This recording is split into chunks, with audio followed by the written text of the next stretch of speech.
Hello, and welcome to another week of Bible study. Today we're going to be getting to the story of Abram and his transition to Abraham. So I hope you guys enjoy this one.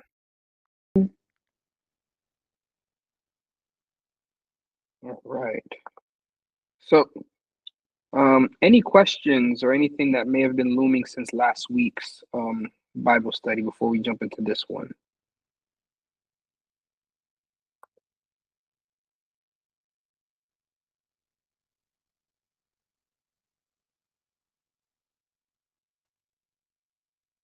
Okay, no questions.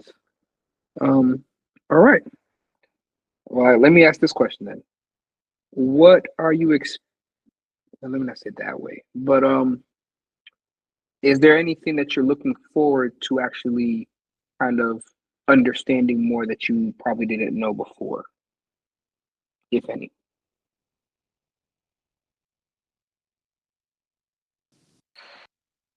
I don't think I have anything in particular myself. Okay, not a problem. All right. So, Well, I have one. I just maybe like in chapter 17, just like Genesis talking about um the circumcision and like like what is like the I mean, like in all due respect, I guess the point of it or what is the meaning, significance of it with through the covenant is kind of what my beautiful. question was. Yeah. Okay. That one is going to be a tidbit back on what we talked about when we were talking about Noah.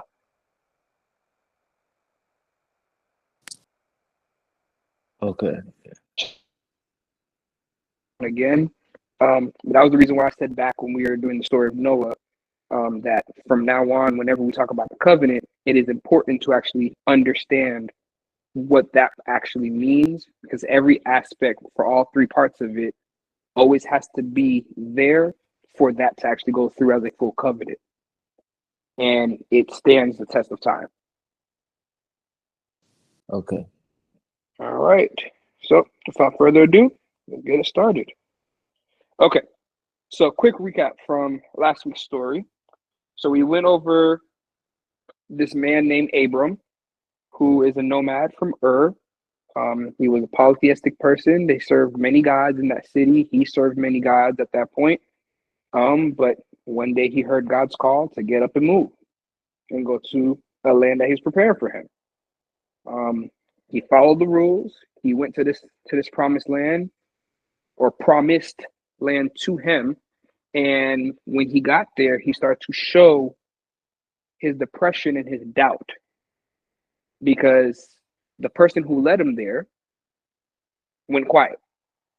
He was an aspiring young man, had everything, riches, stable income, he had everything that you would ever want at that point in life. He just didn't have the family.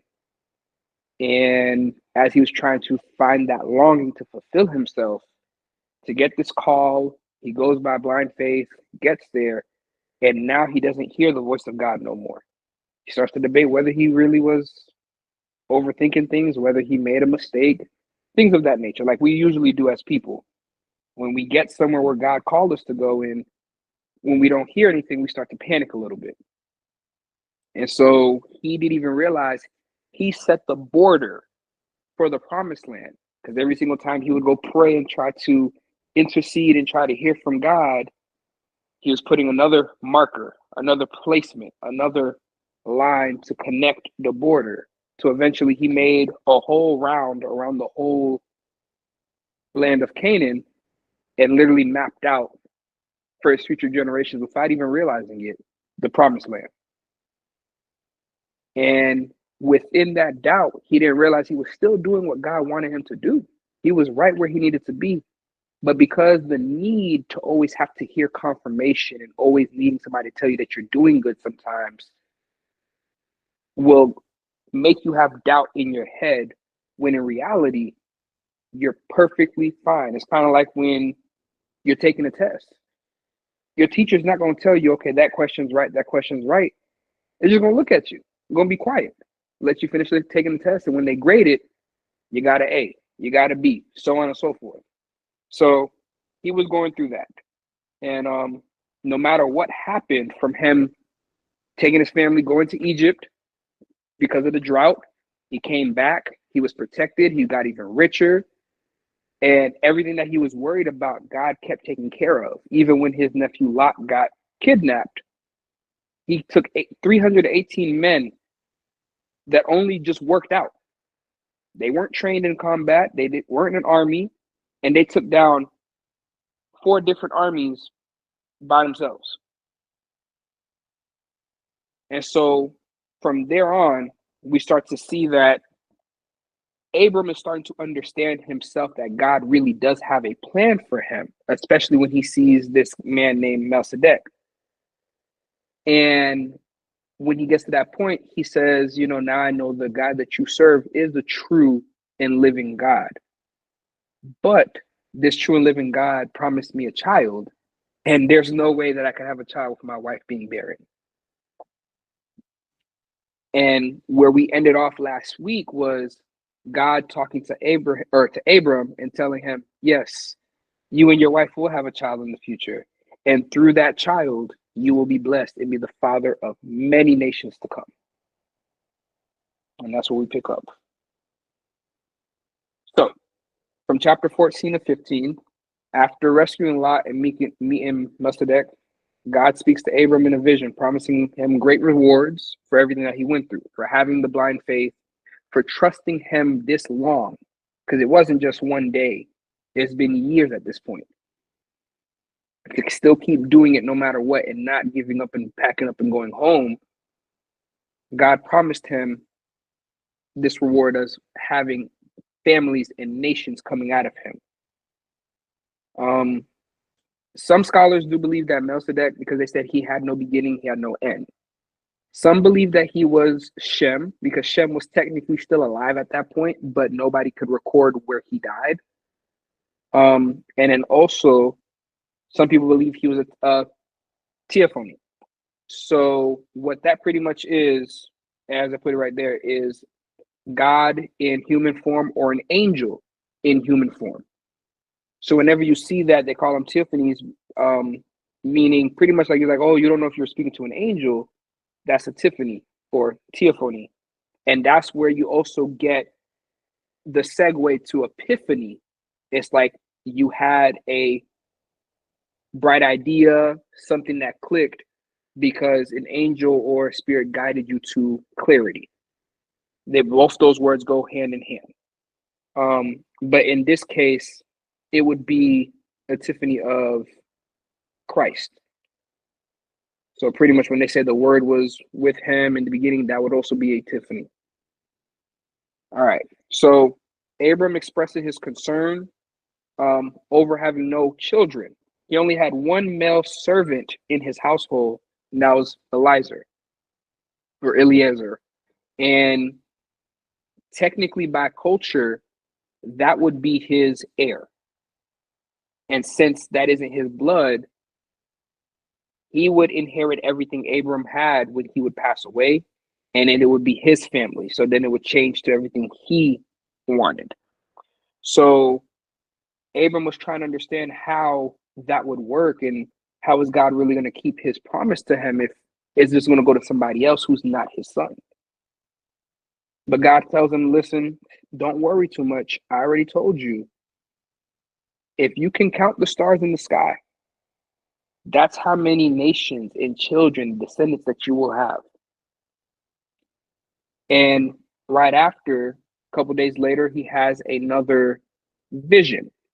And he shows him, he's like, but because of the mistrust and because of the doubt that is still looming within you and your wife, and at this point, Abram didn't understand, there is a warning of bondage, 400 years of bondage to come from or for his descendants.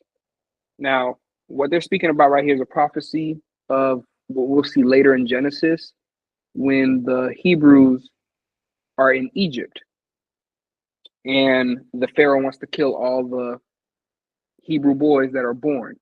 And this is where we get Moses from. And during this time, they are in a period of slavery for about 400 years, 300 to 400 years. And God was already telling Abram ahead of time, because of your doubt and because of everything that's been happening, yes, you will still have this great blessing, but this is a consequence of the doubt. Now, I want us to just think for a quick second. Everything that we're working off for every day, building our legacies, our families, putting our footprint on this earth. For each time that God has promised us something and we're trying to get to that point, just realize that one time that we segue to something else because we want to do it ourselves, get in his way, or doubt him, there are consequences. And right here we see a big consequence, 400 years of bondage, just because he wanted to give up and doubt with his depression. So I do want you to keep that in mind right here. Now, moving on. So we jump into chapter 16. After Abram sees all these visions, and Abram and Sarai are still trying and being faithful to God's promise. They're believing that it's going to happen. So, of course, as a couple, they try to have another child. And, of course, nothing. So Sarai getting a little impatient and trying to lead now and say, you know what? God is telling you to do this, but honestly, it's not going to happen. I realize you've been following him blindly, and I'm going to just tell you right now, it ain't going to work. So I'm going to tell you what you should do instead. Take my midwife or my maidservant, maid wife, Hagar, to have a child with. And in the Hebrew culture at this point, this is the beginning of how we start to see the poly relationships start to form. This is where it starts, because up to this point, most relationships were, one male, one woman, and it wasn't, multiple unless somebody died and then you took care of the other person's wife, your sibling's wife, so on and so forth. But after Abraham, we start to see after his generations, people have multiple wives, or they have their main wife, but also sleep with their wife's servants or maidservants to continue their legacies as well. So in the Hebrew culture, when a husband would go find a wife, as you guys remember from the past Bible studies when we talked about the bar mitzvah, when that boy would get to an age where he would say, "Father, I want a wife," his father would go out, find him a wife to signify Adam sleeping in the garden and God doing the surgery and Eve being there by the time he woke up. The father would go find this wife. They would have the ceremony. He would be wedded. He wouldn't meet his wife face to face until after he slept with her in the tent, which it would be too dark for him to see her face. So by the time he woke up, she would have already slept with him. She would be already presumed to be pregnant, and that would be his wife for life. However, each wife would also have a friend or a servant that lived in the house that was just the same age as them. So usually they will grow up as their best friend, so on and so forth. Might be a distant cousin, might be a spoil of war that they brought a servant to help them in the house.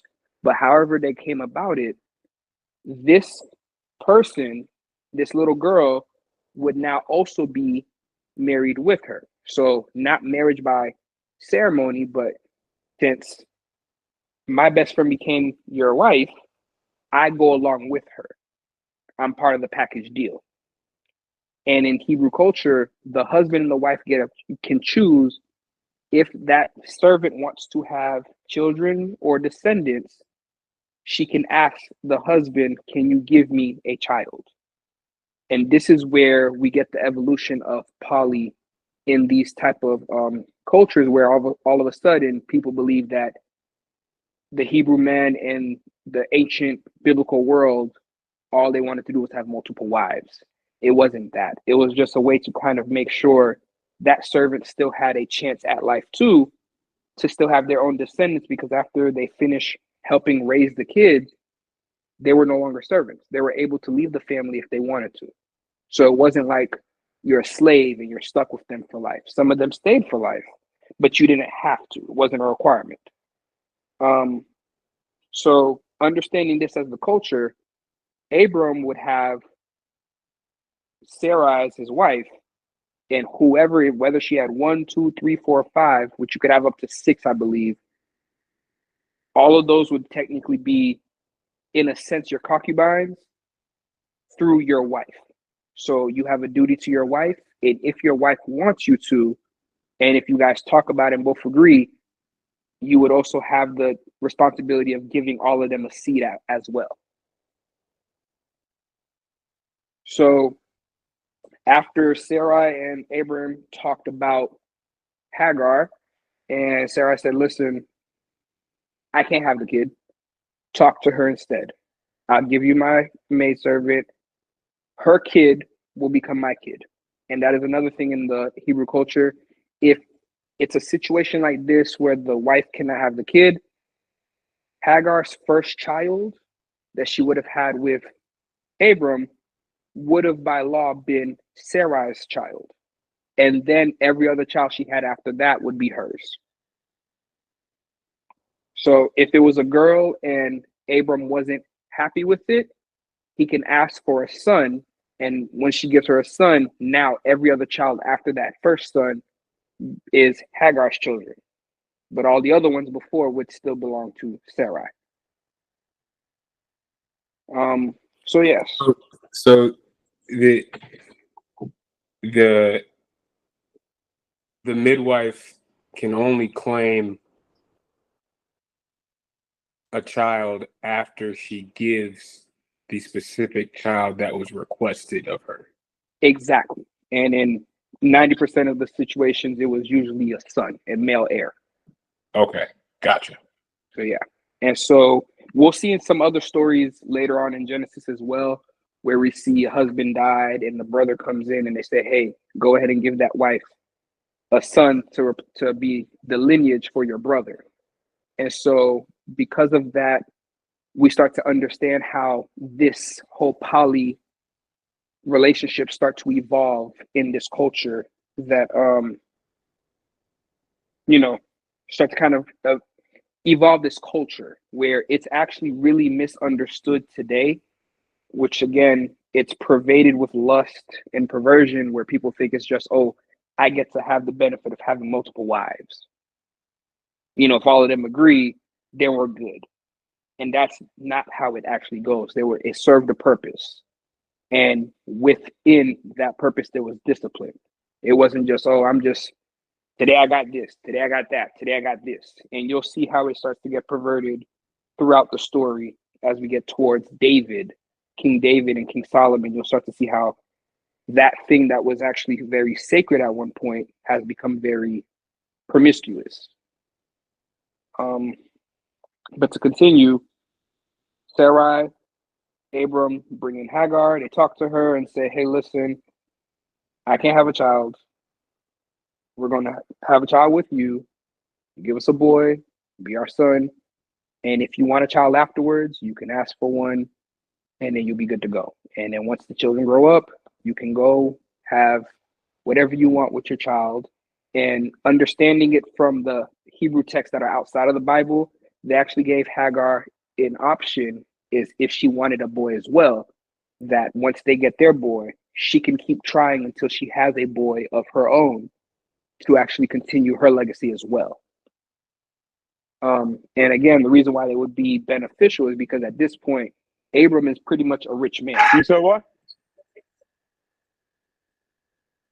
At this point, sorry about that, you guys. At this point, Abram is considered a rich man. So having a baby by Abram, your child's pretty set. So it was a benefit for Hagar to actually do this agreement with them as being, in a sense, a surrogate. Abram sleeps with Hagar, listening to the voice of his wife.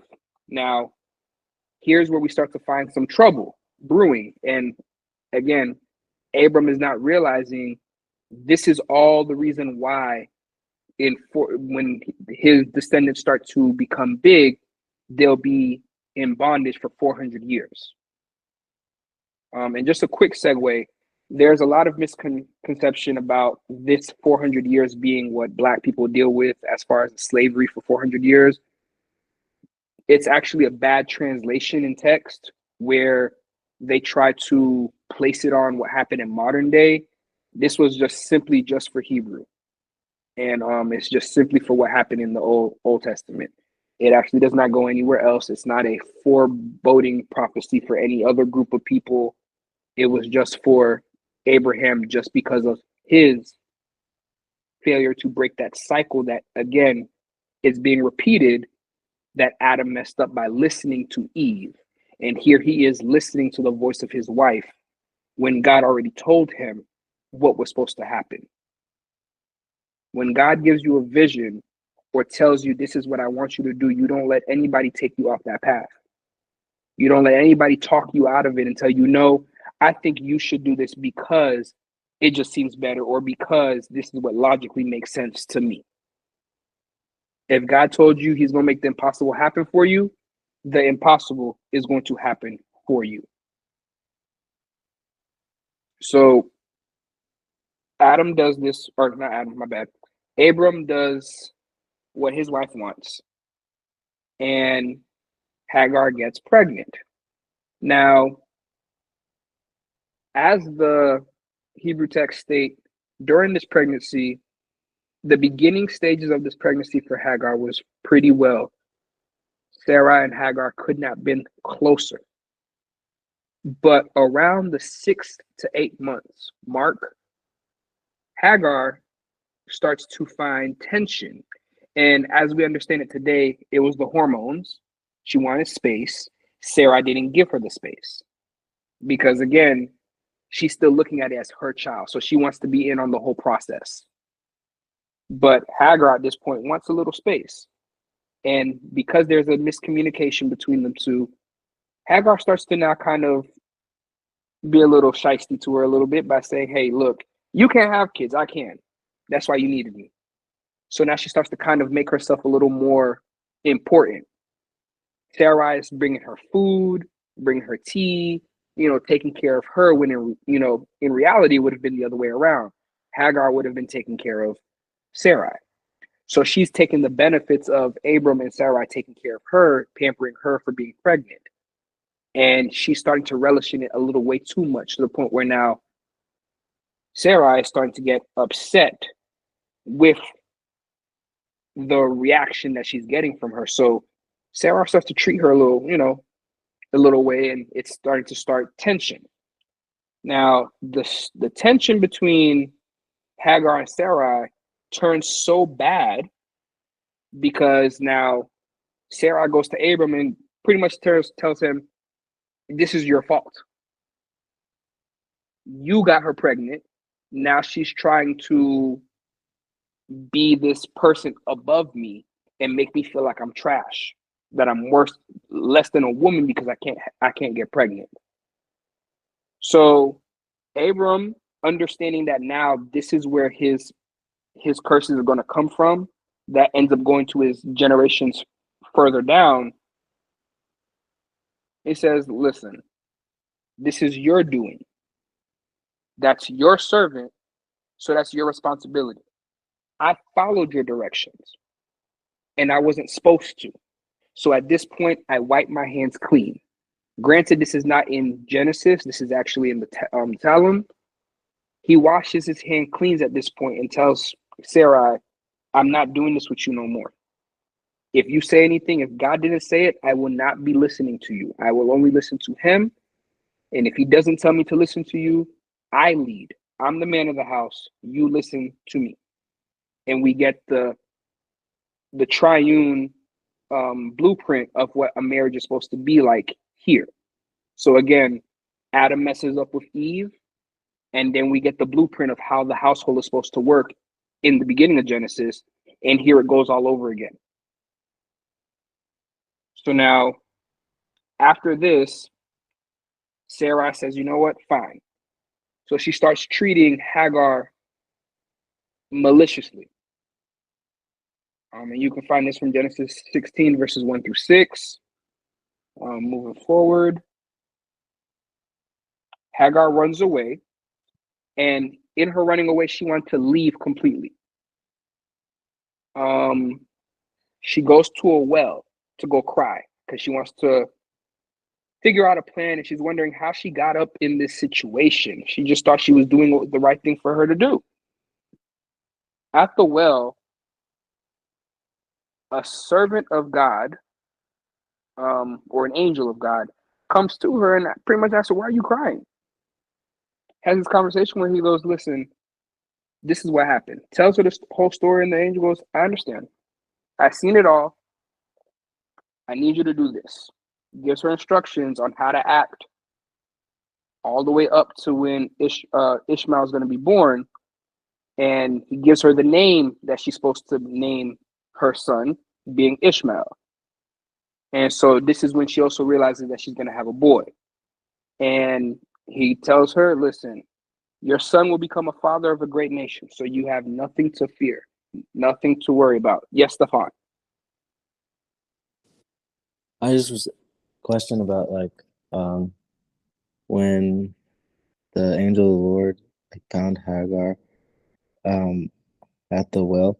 So like, cause I know that in like movies and stuff, an angel is like dressed in white and like really peaceful and with a little halo around them, little wings on the side. Like that's, but that's not the real version of an angel. So this angel that comes to Hagar, is it the like an angel like I don't they're supposed to have like multiple eyes or like wings and stuff. Like is she not like, because they're not supposed, it's not to my understanding, I think it's not like a um people, it's Understood. something that's like terrified, like look kind of like if you're not aware, Okay.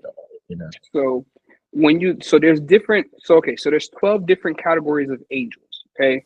Or Oh, might I say spirits, because not all of them are called angels. Some of them are seraphim, some of them are cherubs, some of them are sprites, some of them are spirits, some of them are principalities. They all have their own categories. So when you have what you would consider a messenger, or when they say a servant of the Lord, that's what they truly mean. So the messengers and the servants of the Lord are in their own designations by themselves. They look a little more humanoid. So when you see them, they don't have to hit you with the "do not be afraid." But whenever it's the other angels, that might be a cherub, that might be a seer angel, or one of the seraphims, they usually tell you, "Hey, do not be afraid." And that's when you have those angels that have the multiple eyes, so on and so forth.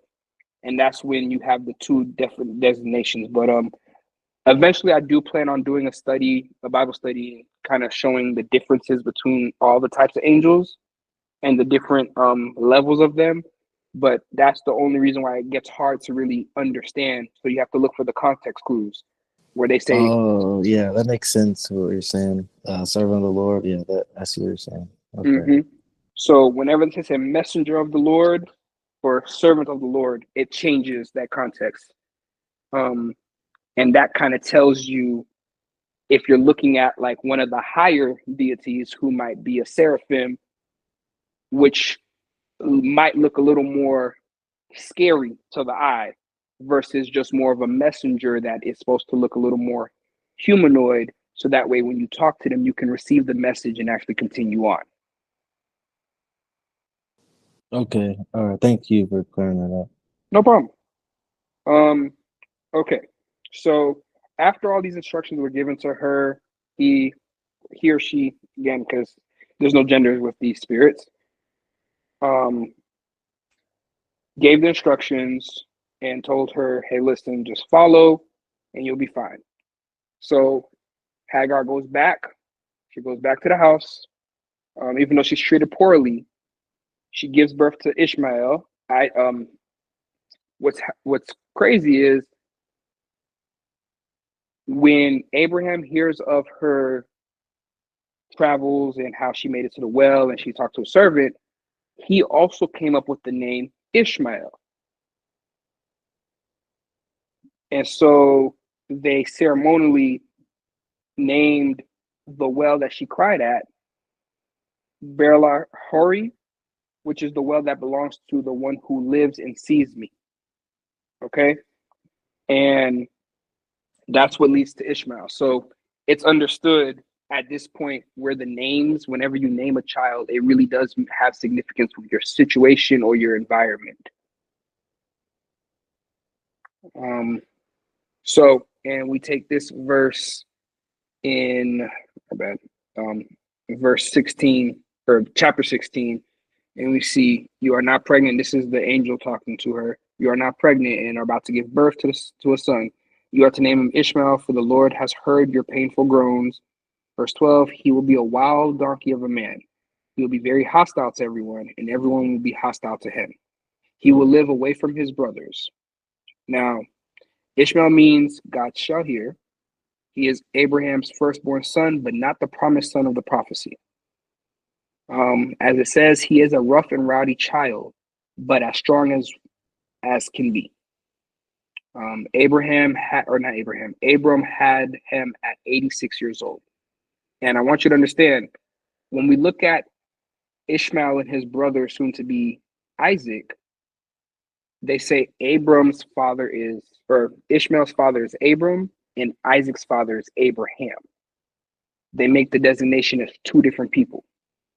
Even though they both have the same father biologically, the person who is their father prophetically is the reason why there is going to be a falling out in the future. Now, which falling out am I talking about? It spans all the way to modern day today. Being as we see the issues that are happening over in Palestine right now, that is a direct consequence of this right here between Isaac and Ishmael. Yes.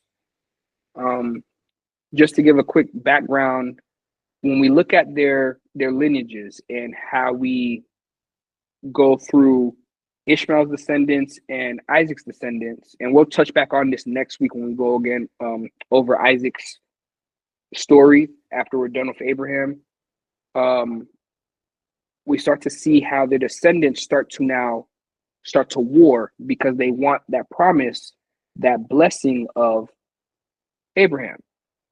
If you are your father's son, by Hebrew law, Ishmael is supposed to have that promise. He's supposed to get all the blessings. And if the blessing that Abraham was promised was the promised land, that promised land belongs to Ishmael by law.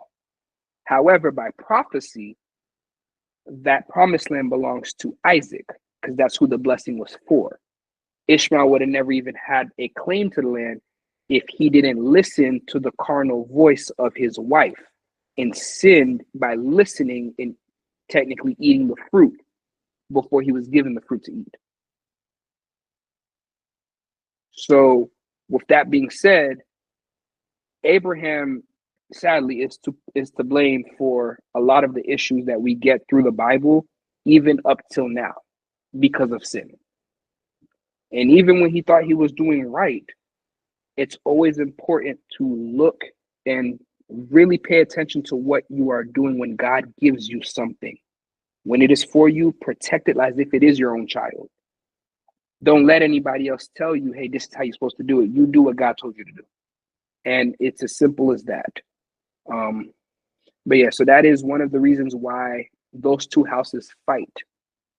Because as we start to see with the nation of Israel later on in the Bible, as they separate and start to kind of kill each other off and they, disperse, by law, if your brother is no longer alive or his descendants are no longer alive, the next living kin would take it. So next in line would actually be Ishmael to be the next to take that promised land. And because of Israel being split into two nations and getting sold into slavery yet again, Ishmael's descendants believe that they should have got the promised land. And then that's what led to wars. Later on the Persians against the leftover Judeans that become the Jews. And then we have the issues with the nation of, or the Israeli people in Israel against the Palestinians, which is still nothing but Ishmael versus Isaac. And just people trying to claim to that prophecy. But yeah, to get back on subject, this is where a lot of turmoil, like I said, starts just because Ishmael is born. All right. So 13 years later, Abram is living perfectly with Ishmael. He is teaching him his ways. Ishmael is getting ready to go through what would be the pre-version of a bar mitzvah. And Abram is now 99. At this point, Abram or Ishmael, 13 years old, pretty much a teenager in our sense, but in his sense, getting ready to walk into manhood and become his own man. God reveals himself to Abram and says, hey, walk before me. Take off your shoes, bow down before me. And as he addresses himself in front of him like that, he's pretty much telling, now it's time for your blessing to come. What I've told you about, what I promised you about, it's time to make it happen. Genesis 17, verse 5, he renames Abram to Abraham, telling him, now, everything that comes from you, you will be the father of nations. No longer the high father, but the father of nations. With plenty of important people coming from you, kings coming from you, you name it. He tells Abram he will have a perpetual covenant with him. Meaning, it doesn't end. It's going to continue all the way through all his generations. This covenant is for life. Notice this is different from what he had the covenant with Noah. He told him this covenant will last forever. But this one now, they have to work a little harder. Because again, Abram messed up. Abraham has to now reclaim it.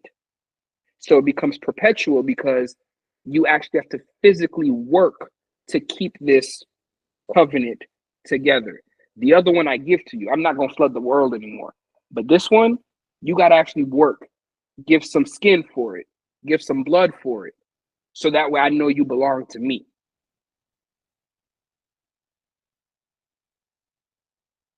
So we're going to go over what's required for a covenant all over again. If it will move over, it's frozen. Give me 1 second, you guys.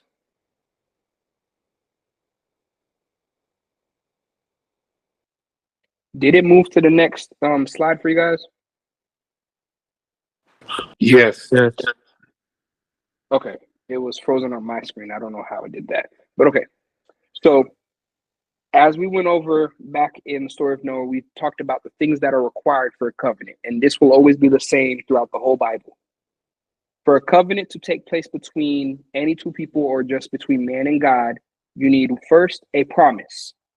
Second, you need the people or groups that are involved for this covenant.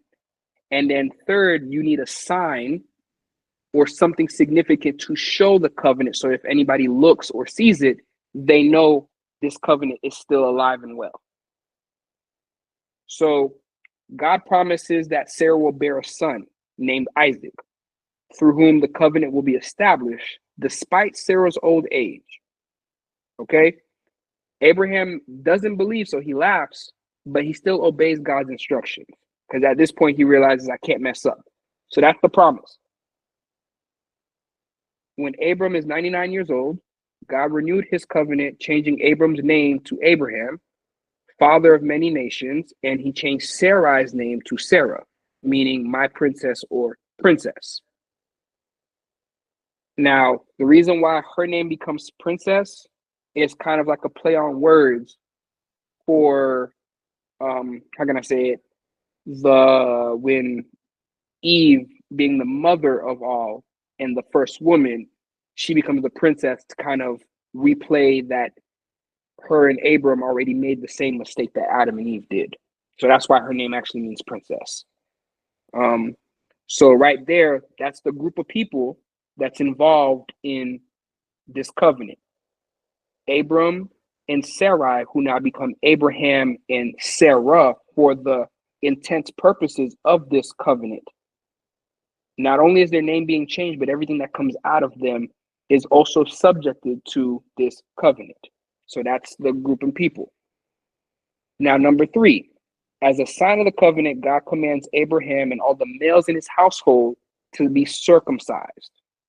Now, if you don't know what circumcision is, that's just the foreskin of the male genitalia being cut off after they're born to now show that sign that this is the mark of me being a descendant of Abraham. So right there, we have all 3 parts of the covenant. And still to this day, we have people being circumcised, especially if you go to a Jewish hospital up north, places like New York, New Jersey, Boston. A lot of those places are very Jewish. So a lot of those hospitals are owned by Jewish firms, and they will still do circumcisions unless you tell them not to. Yes.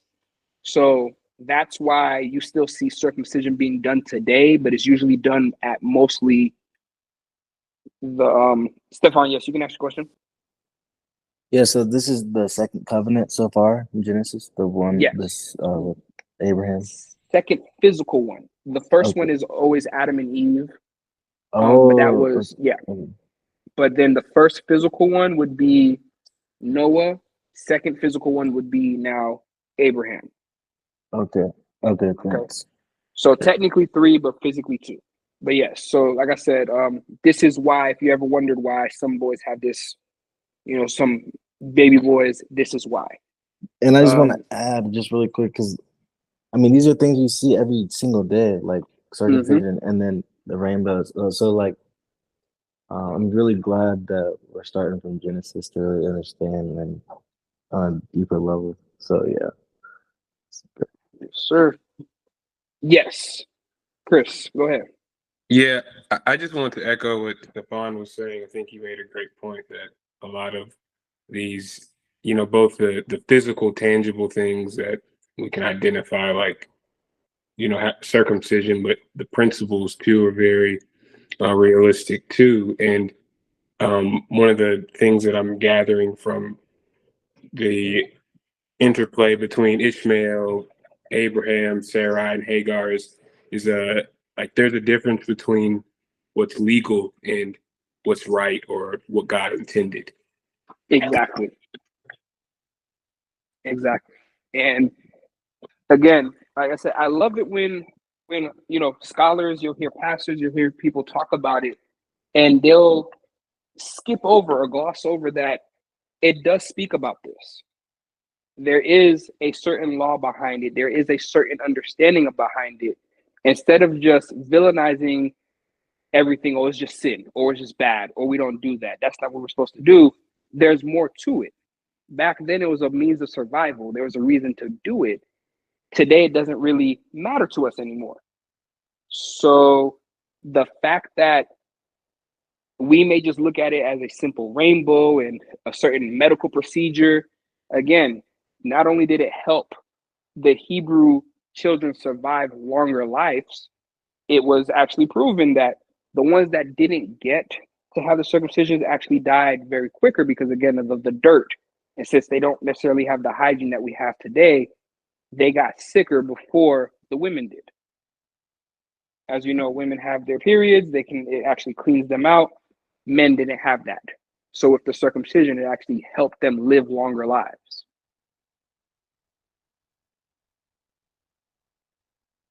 Right, all right.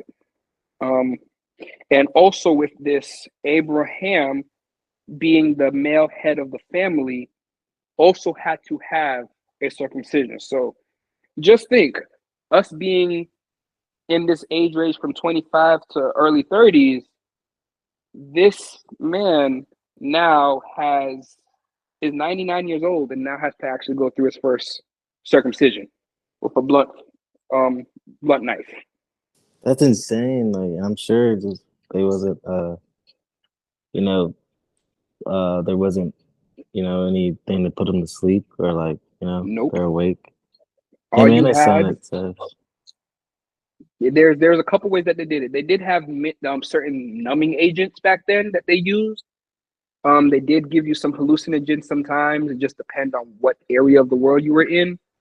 But in reality, what they would do is they'll sharpen up the knife. It would be like a short little blunt knife, and they would heat it up so that way they could do the process really quick, but also so that it would keep you from bleeding too much. And so you would take probably about a week or two to heal from it, but that you wouldn't do anything. You would stay in bed, they'll compress it and kind of keep you to heal until you could actually get up and resume your life, which is why it's better to do it for babies, because at that point you wouldn't have that problem. So moving on. Okay, so and whenever my computer catches up yet again, I don't know if it's my signal, but okay, there we go. So now we move on to the real promised son. So Isaac, the promised son, is to be born of Abraham and Sarah, or not Sarah, Sarah.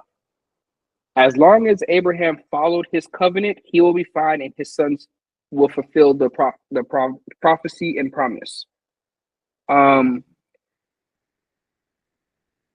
Their names have been changed from Abram, which means high father, and Sarai, which means contentious. Now, their names, like I said, always have meaning to their situations. Abram was high father because, again, he had Lot, he had Eliezer, and he always had people he was pretty much adopting and taking care of. So he was the father of all, kind of like a stepfather or like a father figure. So he was always kind of just known as like a high father, a high priest. He was the person you would run to if you wanted him to take care of stuff for you, because he didn't have no kids. He cared about all the people, all the boys like his own. Sarai, on the other hand, her name meant contentious because she was problematic. She always had something to say, which is the reason why when God said she was going to have a baby, she laughed and said, "How can a woman at my age who's been barren their whole life have a child?" Which is why God said, "You don't believe me? You don't think that I could actually make that happen?" And because, like I said, Abram rehearsed the same folly of Adam and Eve, God felt the need to change their names within that covenant to make Abraham the father of many nations instead of just the high father, and Sarah the princess or my princess, because you're going to take the place of Eve now within this covenant. And because you're doing exactly what she did to now fix the problem, instead of having another flood and instead of starting the world all over again, I'm starting life through you guys in your seed. So now Abraham, in a sense, becomes the next Adam and Sarah becomes the next Eve. So from here, Abraham, father of many nations, Sarah is your princess. And from you guys, my kingdom will come from you guys. And so Abraham gets 3 visitors, 2 angels and another Tiffany, who explain how and when Sarah will get pregnant to the day.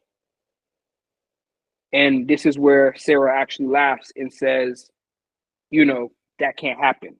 And just to show through her ignorance, God says, your son's name, because you're going to have a son first, his name will be Isaac because it means laughter or your laughter. So, and this is not in the pretty way of saying, oh, just the laughter. It's saying because you technically mocked me. So your laughter is what Isaac means.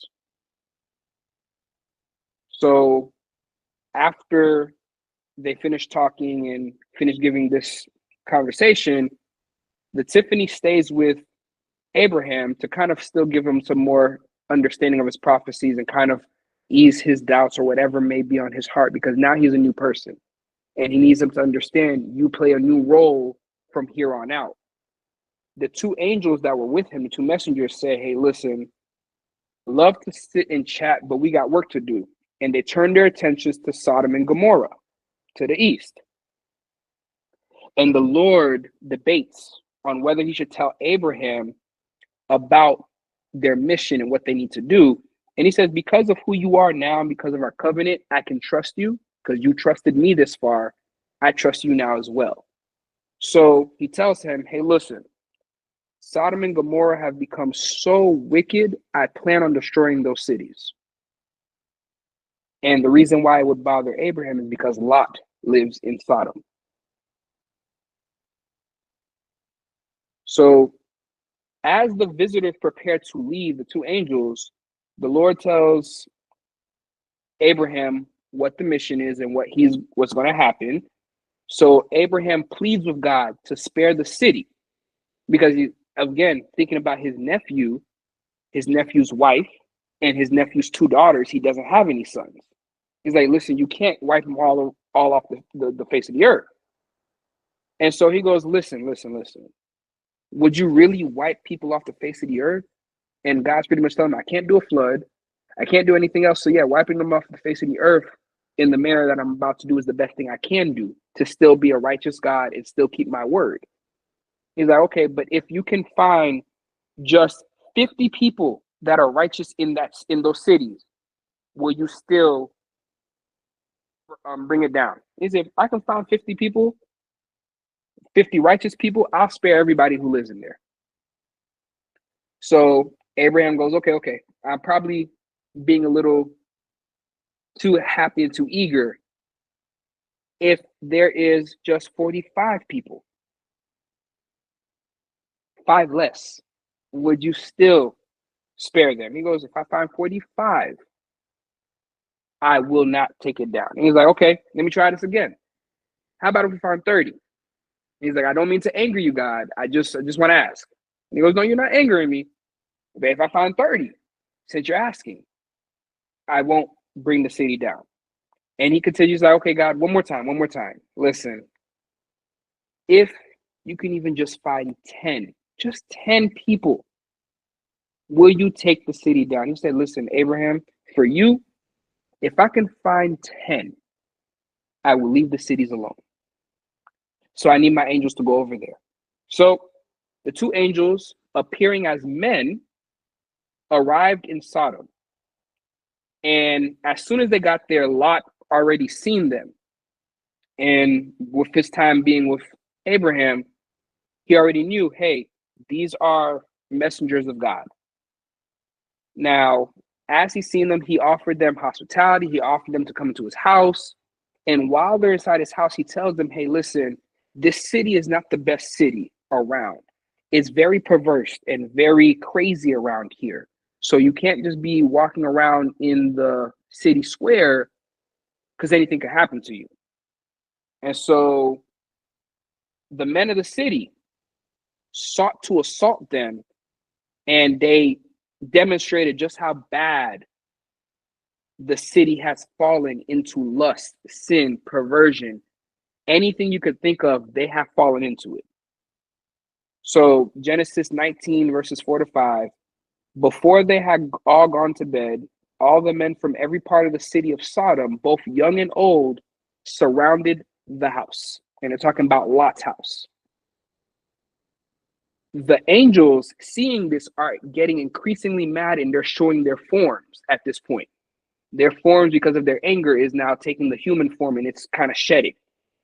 And the people outside, seeing the brilliance and the light, says, we knew there were angels. Send them out here to us so we can sleep with them. And to which Lot says, hey, listen, these are angels of the one true God. Do not say such a thing, because that right there is blasphemy. God will kill you where you stand just for speaking that or even having that idea in your head. And they said, we don't care. So Lot, trying to save the people in his city, says, how about this? I have 2 daughters. They're both virgins. I will give you my daughters. I'll throw them out on the deck. You guys can do whatever you want to them. Just leave the angels alone. Unless you bring damage and chaos on all of us in this city. Because of the so much lust that these men, and there was women out there was men out there was old, young, it doesn't matter. Everybody was out there was animals out there. All of them were so filled with lust. They said, we don't even want your virgin daughters. And as you know, back then virgins were the cream of the crop. To get a virgin girl and you're not getting married, to be able to have that, you're pretty much calling yourself a rich man. That's a lottery type of thing. So the fact that they said no to 2 virgin girls that they could all just kind of attack all together as a group, it just shows you just how bad the lust has gotten. They don't want a virgin's flesh. They want an angel's flesh. And from that point, the angel said, Lot, take your wife and your kids and flee the city, because these people are so wicked. We're going to destroy them right now.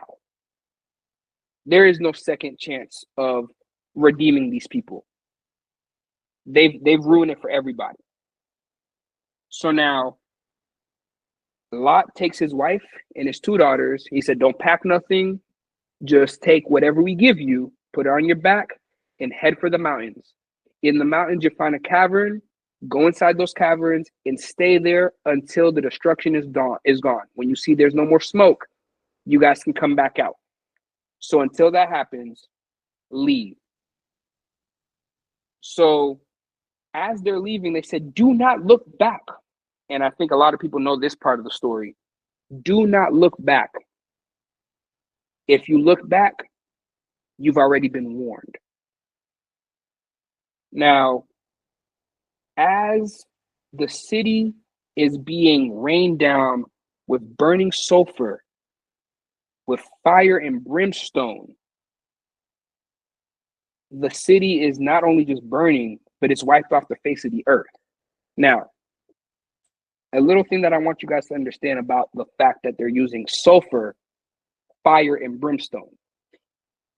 When we want to clean something today, we use Windex, Clorox, Lysol to clean all of our appliances and, stuff in our house. Back then, they didn't have these things to clean with. But what you could do to chemically clean something or prepare something like a field or something to kind of do or lay down in, you would take sulfur and brimstone, lay it all over the floor, and put it on fire. And when it was done burning, it would chemically be bleached and clean. So in a sense, you've cleaned it or cleansed that area with these chemical agents.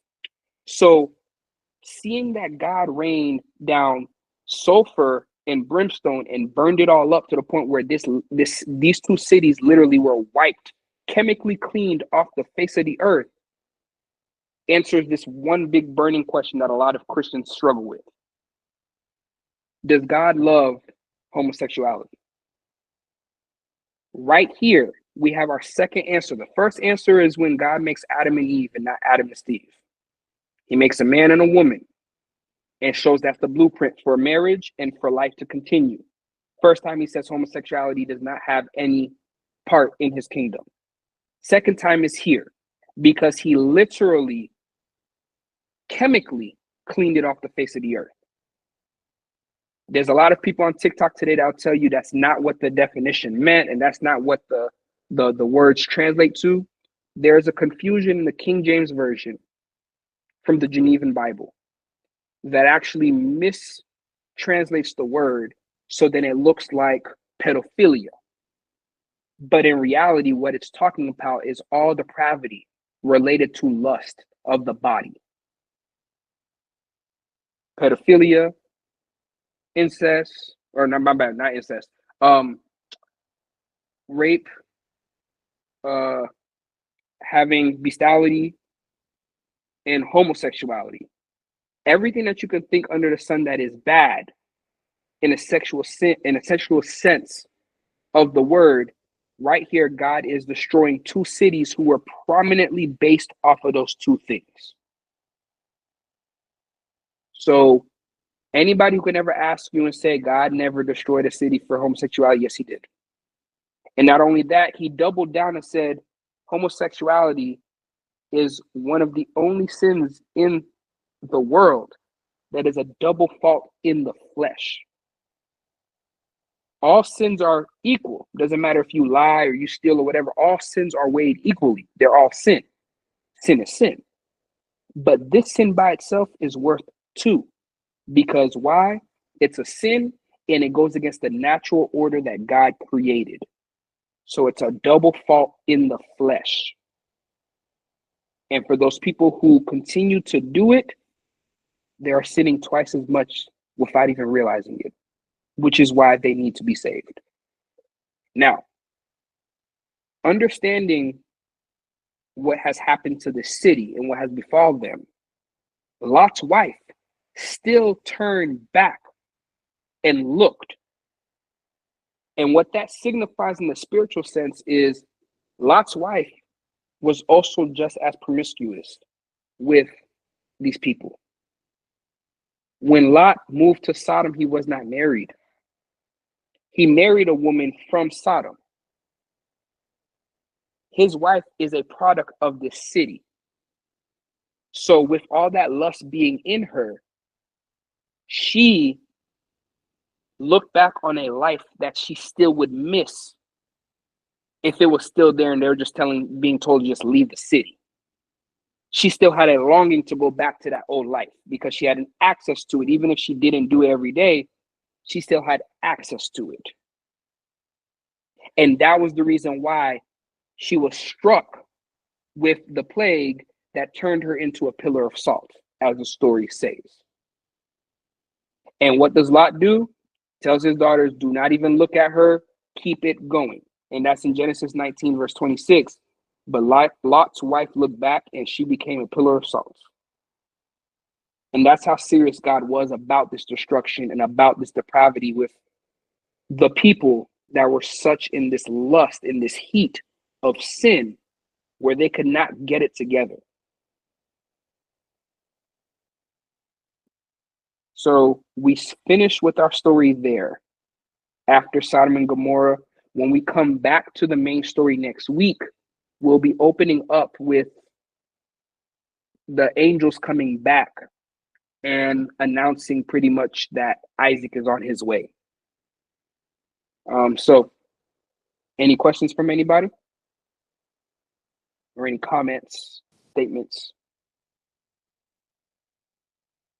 Yeah, just a quick question, real quick, about Lot's wife. That makes a lot of sense with what you're saying when she looked back on that life. Because I mean, I had questions about that, how that whole thing, like, why she looked back. If Lot said that, and then you explained it because he wasn't married before he moved there, so he found his wife in the city. So I had to just Google it really quick, pillar of salt. I just thought, like, it's probably embarrassing. I just thought it was like a table of salt, something like that, a little salt shaker. But then I looked it up. I was like, oh, and it, like, on Google, it looks like a statue of the person. So like maybe it was that's insane. Like, and that's where you bring the chemistry into it, because a lot of people fail to realize the same God that created this world understands chemistry. A pillar of right. salt, a lot of people think, oh, that can't happen. This is a fairy tale, and they discredit the story of Sodom and Gomorrah because of that. You think of pillar of salt, first thing people think of is table salt. But again, sodium is a metal. It is not table salt. Table salt is a compound. A compound. You know what I'm saying? It's Yeah. not sodium, which is what the pillar of salt is. So it's different to be turned into something that's a completely different compound, and just to understand how much energy is taking place there to change you from a nitrogen based and carbon based creature to turn you into now a sodium based inanimate object. A lot of heat is displaced, a lot of fire is displaced.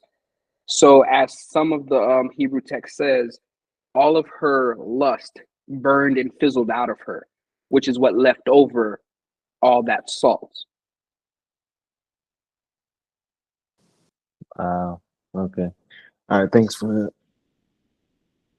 So yeah, that's the physical and spiritual aspect of it. I thought it was interesting how, just trying to think about ways to apply it in my own life. And, God told them to flee from those cities. And, sometimes we may think that we're strong enough to resist the surroundings or the environment that we're in, or we think it may not affect us, or it may not affect us, but sometimes when God tells you to leave a certain situation, it's not always because of you. It could be because of what the plans he has for them. Mm-hmm. Because if you're left there, you'll get caught up in it. And then you're going to be asking, why me? Why am I dealing with this? And sometimes some people ask the questions to God, why am I, afflicted with this? Why am I in this situation? Why don't I have a job? Why don't I have a car? Why don't I have this?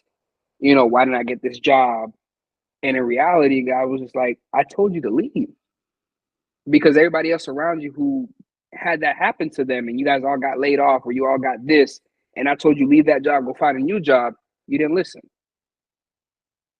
And I think Chris brings up a pretty strong point right there.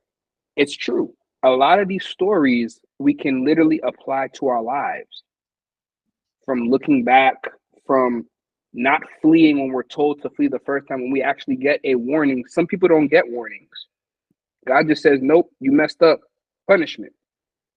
And when God gives you a warning, we're like, hey, you could have told me this was going to happen so I could get myself together and leave. And even if he did, sometimes you don't go. You're too comfortable, too complacent. Again, she was from that city. Why would you want to leave where you came from? God told you to leave and you decided to look back. And how many of us daily are looking back, looking at that text message from somebody else and looking at that old number, thinking of an old situation where the temptation starts to knock on your door and you're thinking about it and contemplating it. All of that is part of that equation. And when pillar of salt comes into play, it really does mean what it says. Run, flee. They didn't say they walked away.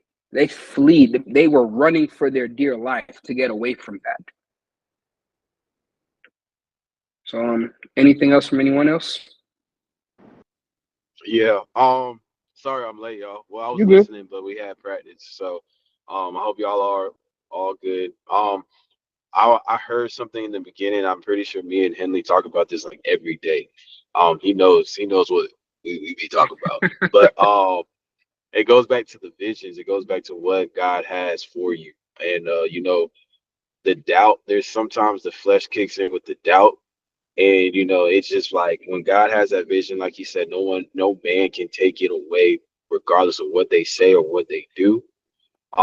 So I just find that like on my heart heavy. Like when God gives you a vision, I don't care how in that moment it may look like no man can take that vision away, because he knows that God, like at the end of the day, God's gonna make that vision come through as long as you stay obedient with what he has for you.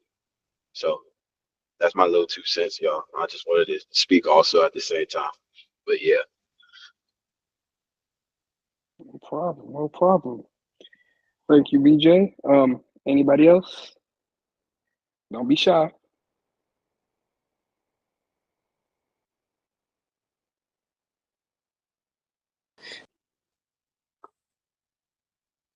I just wanted to add that I think it's important. I don't know why, but I thought about everyone's report on how their week's going. And I feel like Tania's kind of came back full circle, because she said that she was working on improving her prayer life. And in order to do all of the things that we're talking about, we have to have a strong prayer life so that we can get these signs, warnings, visions, and making sure that we're in sync with God. So in the event he tries to protect us from things, so we're able to have that foresight. Yes, sir.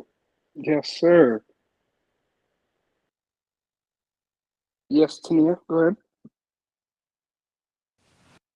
One thing that I've definitely learned in recent years is that God will tell you, or He will show you a sign, and He'll give you a warning, and He'll let you know just in general.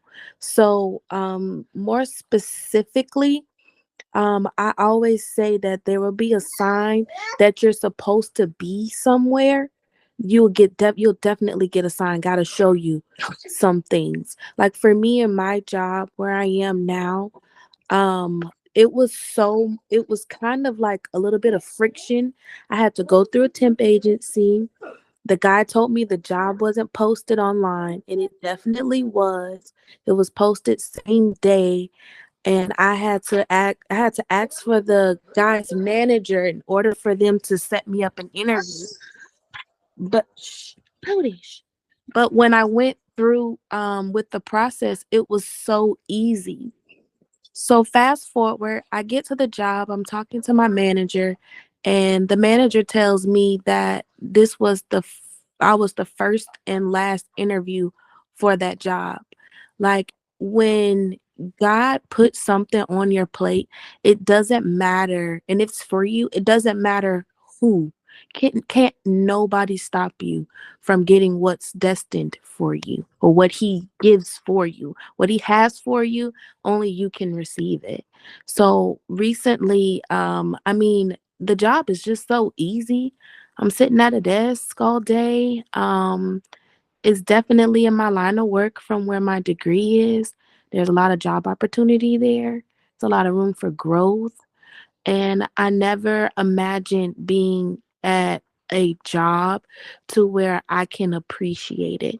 Like normally I work for all these little retail ending jobs, and I just had no satisfaction, or there was always some type of drama, or there was always some type of thing. But um for the most part, he'll show you where you need to go, and then he'll tell you this is what you need to do. And all of those things that you went through in the past, like for me, it built my character, and it built my ethical standing for me to be at a job to really appreciate it the way that I do. So I had to go through a lot of mind I had to change the way that I thought about things and the way that I thought about work, and actually have a positive attitude in situations that I had no control over.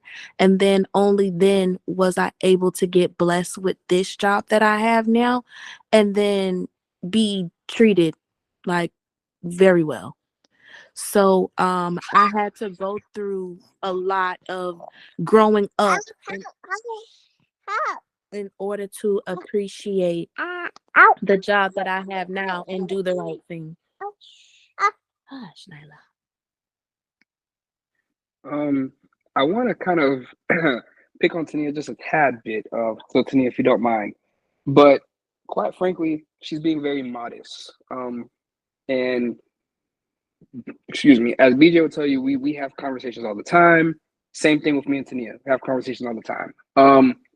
And really, the reason why I'm picking on you, Tania, I really do want you to kind of show the full circle thing that happened in your life, if you don't mind. But it would have been a great example. And again, it wasn't my story to tell, but you reminded me, now it's on my heart to actually share. But I remember when she called me and she told me that her job was giving her friction.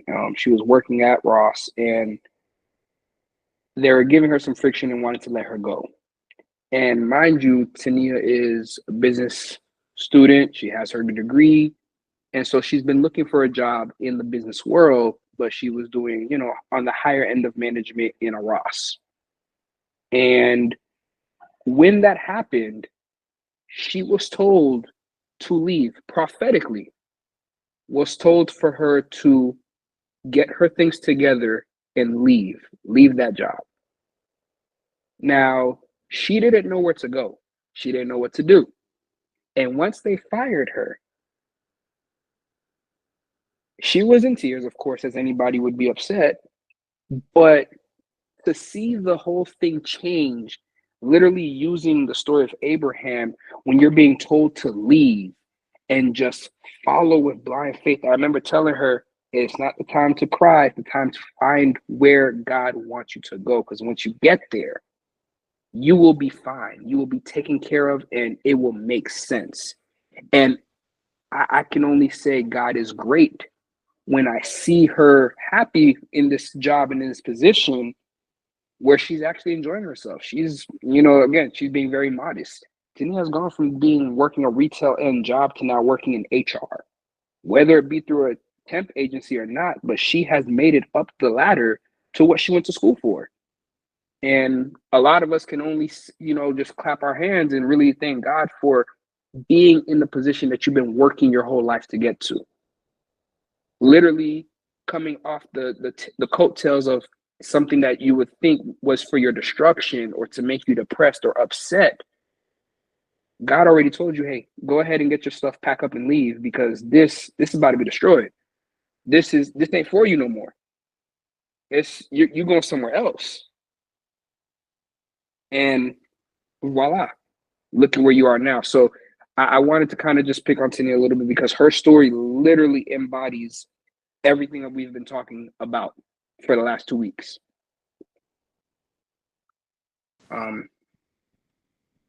Yeah, go ahead, Tania. And to be honest, thinking that, because I just knew in my mind too, I made up in my mind I was going to be at Ross. I was going to work up, start from the bottom, work all the way up, do whatever it takes to get into the position that I'm in now. And for God to say, no, that's not it. Let's redirect. And then I had to really pray, buckle down, just try to listen to hear what he had to say. And he literally guided me my every step. But it was hard trying to, it was a test for my faith too. Like, it was really hard, especially in that period of time where I wasn't working. Then the worrying tries to kick in. Doubt tries to kick in. Disbelief tries to kick in, especially when you're working hard at a job and it just, and they just do something like that to you. So, I mean, I thank God for all the opportunities that I've had, especially working there. But man, that process was something. I mean, I tried to cry, but Henley was like, "This ain't the time to cry. There's something else out there." And I had my pastor prophesied to me a couple times, told me that this isn't the job. I've even prayed myself, and God said, "Nope, you got to start looking." Before I even got let go. So he was holding my hand the whole time. It was just another testament to my faith that I know for sure that he will show you where you need to go, and you'll have red flags on where you don't need to be. And for anybody who is still writing notes, because the last note for tonight, whenever God gives you a vision, always expect for it to be tested. Always expect for it to be tested, because that's how you make sure that this vision is from God and it's tried and true. Tried and true, my bad, not through. True.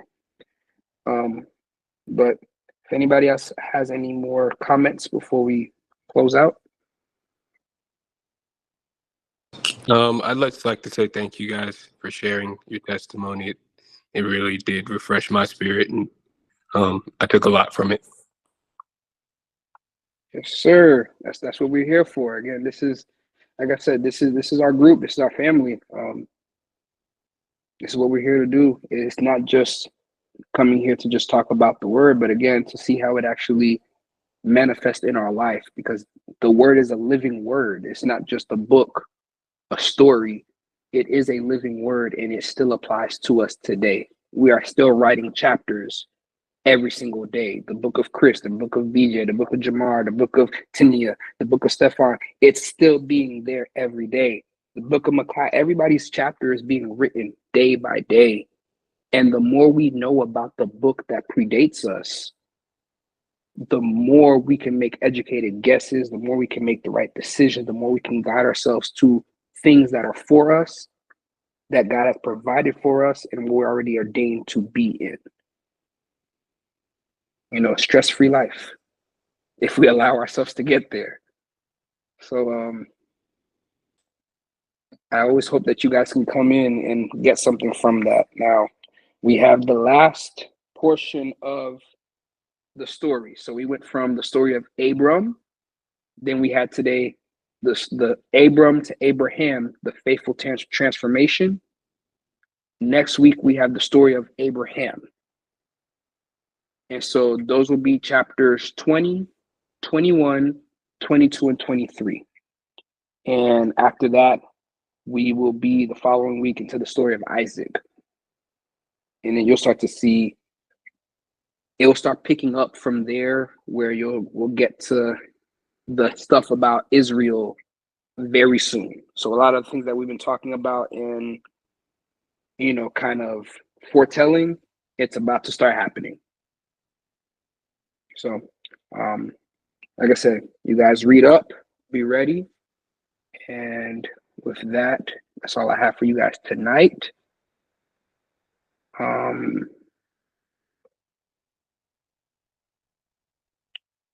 Yeah, like I said, any last minute words or thoughts? And after that, I'll let Tania pray us out, and we'll be done for tonight.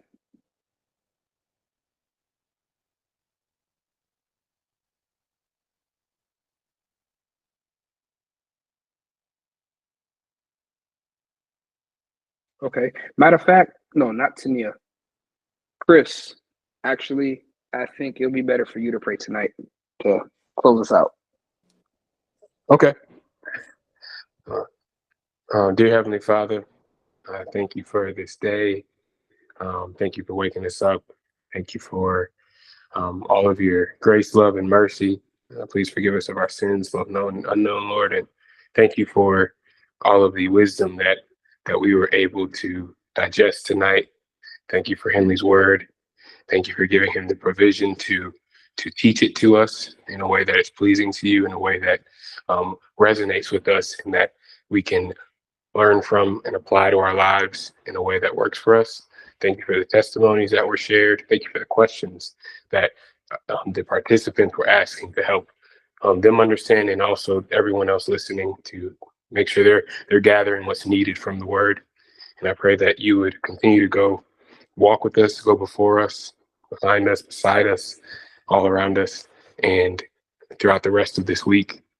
And that we would be sensitive to your word, your signs, the visions you give us, and the confirmations you give us. And I pray that we would all get a good night's rest and start tomorrow off on a great foot. In Jesus' name, amen. Amen. Amen. All right. You guys are dismissed. Have a blessed night. Good night. Good night, y'all.